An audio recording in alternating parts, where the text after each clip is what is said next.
dans la mire du Moose, plusieurs rencontres à travers la Ligue nationale, 13 matchs en tout. Les Panthers, ce soir, l'ont emporté 3-2 contre les Sénateurs, Antoine. Septième défaite à leurs 9 derniers départs pour les Sénateurs. Ça va pas bien. Ça va pas bien sur la glace, ça va pas bien. D'après ce qu'on entend, les rumeurs, ça bourdonne de ce côté-là. Du côté des Sénateurs, on voudra changer de direction rapidement parce que Encore? ça fonctionne pas. Non, L'année prochaine, c'est leur année. Mais c'est fou, hein, quand on se compare, on se console. Lightning, Flyers, victoire max du Lightning de Tampa Bay. Kucherov en a marqué 2 ce soir. 9e victoire consécutive du Lightning.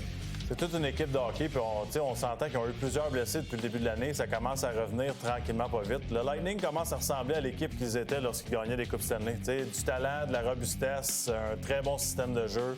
Il faut les avoir à l'œil. C'est quand même incroyable que Kucherov, 2 buts de passe, encore un gros match, fait en sorte que, on parle pas de lui en permanence.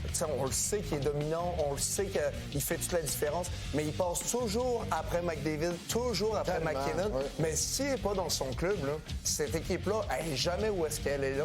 Je sais que Vasilevski fait du gros travail, mais sans Kucherov, ce serait pas mal. Il va terminer encore avec 40 buts cette année.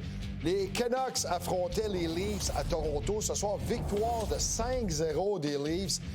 Tavares a marqué ce soir dans la victoire, mais c'est 7 victoires à leurs 9 derniers matchs pour les Leafs. Ça commence à être nécessaire de remporter des matchs. Encore à 5 points du Canadien, mais là, on est juste à 1 point d'une place en série. Donc, tous les matchs comptent pour eux. Puis, je pense que c'est de se retrouver un petit peu. Là. Il y a eu des moments creux dans la saison où on jouait pas physique, on jouait pas de la bonne façon.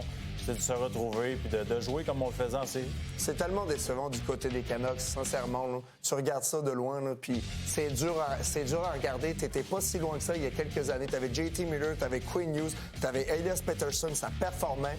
Puis là, ça fonctionne plus. Une équipe qui est en avance le Canadien dans le développement. Rangers, Bruins. 2 tours du chapeau ce soir. Victoire de 10-2 des Bruins de Boston. Zaka, tour du chapeau. Kuznetsov ce soir, 4 buts, 1 aide, Max. Tu peux même dire que Pasternak a 2 complétions de beauté avec 6 points. Ça n'a pas de bon sens. Ça, c'est l'humiliation. Les Rangers, c'est quand même gênant. Ils ont une belle équipe de hockey sur papier. Ils ont un bon gardien de but. Je trouve que...